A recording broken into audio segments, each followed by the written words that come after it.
Magandang hapon uli. Um, Ito yung sinasabi kong user map na gamit ko. Kung makikita nyo, medyo magulo nga sa tingnan. Pero actually, itong mga kulay blue na to is mga reporting line yan. Kung iso-zoom ko siya, hahanapin ko. Tapos, yan, kung makikita nyo. Yan, call tong yung BTS, channel 69. Exiting reporting line. So, yun yung mga nilalagay sa user map. Pwede ring 1 hour notice or call pilot or call master.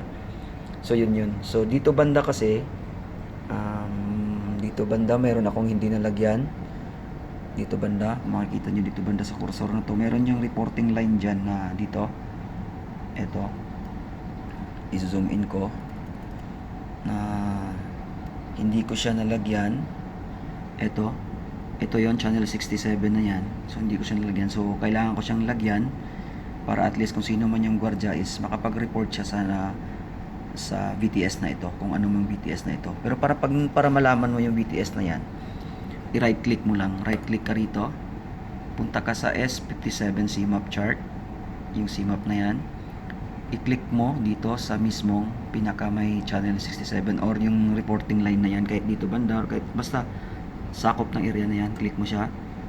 Ayan, kung makikita nyo, meron siyang radio calling point. I-click mo yung radio calling point, magbibigay ng detalye yan sa baba. Ang pangalan ng point na yan kung saan ka magre-report is Jindo Coastal BTS. So yun yung magiging clue mo na gagamitin mo sa paglagay mo ng user map. So gagawa ako ng user map. Ang gagawin ko, ayan, nakaselect pa kasi yung cursor ko. Nag right click kasi ako para ma-acquire ko yung 67 kung ano yung point na yan. So right click ko ulit and then abort. Then proceed na ako sa paggawa ng user map. Punta ako sa user map. Di ba may ngayon active yung user map na yan, yung ginagamit ko. So i-unselect ko lang siya. Unselect. Ayan, so nawala na yon. Yung ginawa kong mga reporting line dito, hindi mo na makikita yon. Wala na siya. So kung makikita nyo, wala na yung call tong yung BTS. Wala na siya. So gagawin ko, balik ako sa user map. User map editor ako kasi gusto kong i-edit yung ginawa ko. So yan, yung nag-flash yan pagka-click ko ng user map editor. Punta ka dito sa open. Hanapin ko yung user file name ng user map na ginagamit ko. So ito yon. Ito yung file name na ginagamit ko, ECA New. Kasi sa China meron silang sariling ECA ngayon na bago, territorial waters nila. So i-click ko lang siya, select, click OK. So yan na yung lalabas. Ito yung blue na yan na bagong gawa ko. Yan yung ECA ng China. Yan, bago nilang ECA yan. So, hindi ka na pwedeng basta-basta. Kailangan bago pumasok dyan, maka-change over ka na ng fuel oil mo. So, dito naman sa taas may ginawa ako. Kasi may bago na rin silang rules na from 40 north down to 20 north, dito latitude north, bawal nang magtapon ng kahit food waste sa area na yan. Latitude north na 40 and latitude 20 north down. Ito. Sa mga area na to, sa gitna nito is bawal ka nang magtapon ng food waste, kahit food waste bawal na. So guys, ayan, may ginawa akong call ER. I-edit ko na lang siya. Lalabas din yan yung dati kong ginawa. So zoom in para lalabas yung kung saan mo siya gustong mag-edit. Okay, hahanapin ko yung area na gusto kong i-edit. Yan, dito banda yon. Meron kasi ritong reporting line na hindi ko siya nagawan. So kailangan ko siyang gawan para kung kaninong gwardiya matapat yun, makapag-report naman sa necessary authorities or mga BTS stations yung ating gwardiya opisyal. So ito yon, channel 67. Ito yung ruta ko, dadaan ako dyan, so hindi ko nagawan. So ang gagawin ko guys, ito na. Una, piliin ko yung line. Click ko lang yung line. Simple line lang ang gagawin ko. Click ng simple line. Merong lumabas na parang zigzag. Yan yung simple line na pinili ko. Kung arc naman pipiliin ko, yan, arc siya. Kung warning line naman, warning line, pero simple line lang ang ginagamit ko. And then, dalhin ko yung cursor na yon dito mismo sa kung saan ko gustong gawin. I-click ko siya, left click.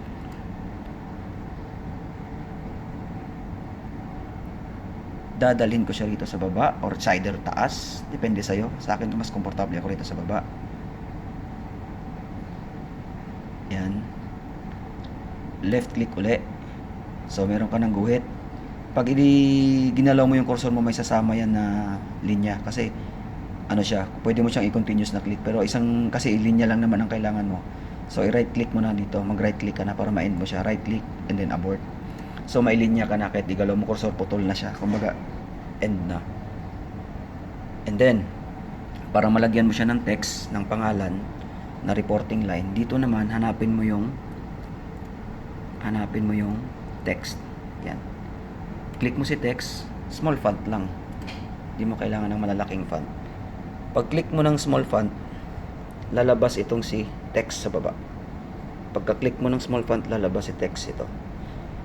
And then, click ka rito sa mapa kung saan mo gustong ilagay yung text mo, na label mo sa mapa mo. Click mo lang. Halimbawa rito, i-click ko siya. Merong mag-pop up na ganyan. So, ito, gusto mo red yung kulay or blue. Akin mas ako sa blue para madali makita sa mapa. Tapos yung font size na gagamitin mo, usual ginagamit ko is 20. Blue, tapos 20 yung font size. Then dito sa text, i-edit mo na. 'Di ba Jindo VTS 'yon nakalagay? So, yung kinlik ko kanina, Jindo VTS 'yon. So, backspace. Lagyan mo siya rito ng capital letter na C, small letter na call, space, J, small letter, yan, Jindo. So V T S space channel. Kung makikita nyo guys, yung tinutukan ko kanina is 67 yun. So channel 67. Yan. Tapos click mo yung enter. Pwede mong i-drag muna ito pababa para makita mo talaga kung totoong channel 67 yan. Ayan. Ayan po, si Jindo VTS yan. Pag in-acquire mo siya. So kapag na-click ko na yung OK,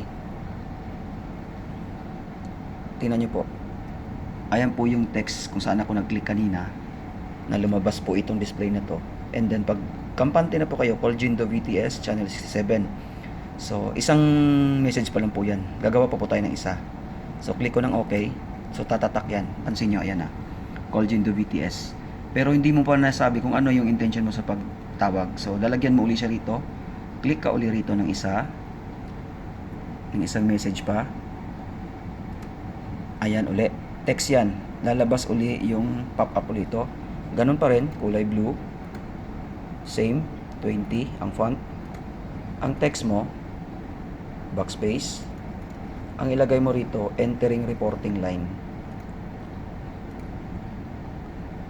Yan.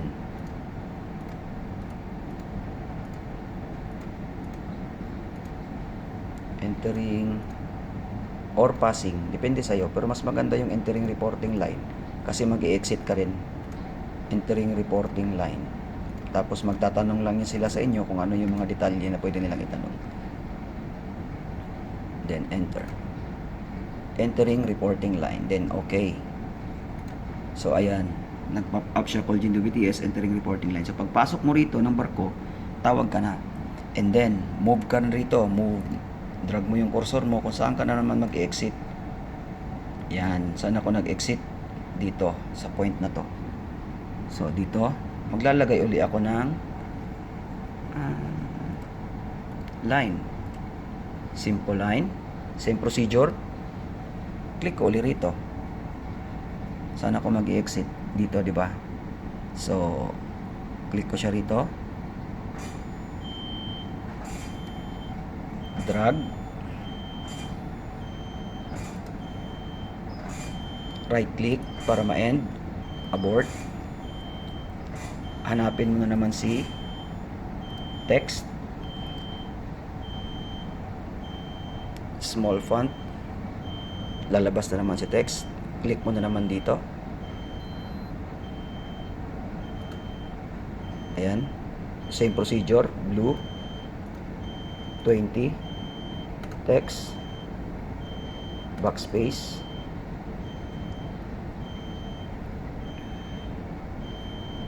And then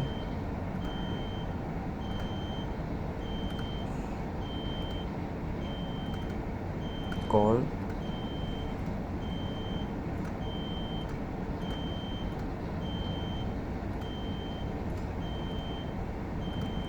Jindo BTS channel 67. Enter. Okay. Tapos click ulit sa baba. Then same. Blue 20. Space mo. Exiting na naman. So exit ka na ngayon.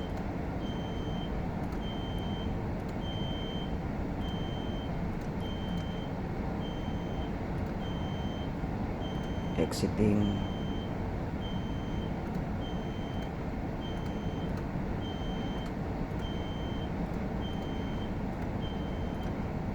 Reporting line. So yan. Meron ka ng click mo yung okay, enter, then okay. So dalawa na siya. Nakalabas ka na ngayon. So gagawin mo, kasi ito yung pinaka file name mo eh. Inedit mo lang siya. So ang gagawin mo is i-save mo lang. Save mo na siya para hindi na siya mabura. Pagka save mo, automatic nandyan na yan kahit i-close mo pa yan. Ayan. Nandyan na siya. Zoom out. So andyan na siya sa Voyage mo. Ayan, dugtong-dugtong na yan siya. Yung mga reporting line na yan na ginawa ko. Pati yung sa ECA ng China, kasama yan, hindi siya nabura. Inedit ko lang. Dinagdagan ko siya ng panibagong reporting line na necessary naman sa Voyage ko. Okay, no need na to load kasi automatic pag sinisave mo siya, meron na siya. And then, wag mong kalimutan na iba to sa kabilang ECDIS yun. Punta ka sa main kasi isang ECDIS pa lang to eh. Nasa master ECDIS ka pa lang. So ibabato mo siya ngayon doon sa backup ECDIS mo or yung ECDIS number 2. Punta ka sa main. Ito, tingnan mo yung cursor. Main. Punta ka sa file manager. File manager. Ayan. Dito sa local disk, ito, sa root file pala. Yung root file na drop down arrow na to. Click mo yan. Hanapin user map ka pumunta. User map, okay. Tapos lagay mo rito kasi dito ka gumawa, so ibabato mo siya kay ECDIS number 2. So from local disk na to, hanapin mo si ECDIS number 2. Ayan, ECDIS number 2 na siya. Receiver ito. Ito yung sayo ngayon dahil dito ka gumawa. Hanapin mo yung ginawa mo ngayon na na-edit mo na mapapansin mo yan sa date lang. Ayan o, February 10 ngayon eh, ginawa ko siya. Ito yung file name doon, ECA new February 10. So, i-click mo yan. Mag-highlight yung copy na yan. Ayan, kung napapansin nyo. Kung yan, click mo siya, walang... Ayan, dapat pagka-click mo, mag-highlight ito. And then, copy. Meron siyang overwrite. Kasi may file na doon nakaparehas nito. Pero i-overwrite niya sa bago mong ginawa. So, i-click mo lang yung yes. Yan. Then, click close. Automatic na po. Nandun na po yan sa kabilang ECDIS. Ilo-load mo na lang. Okay? Sana makatulong. Out.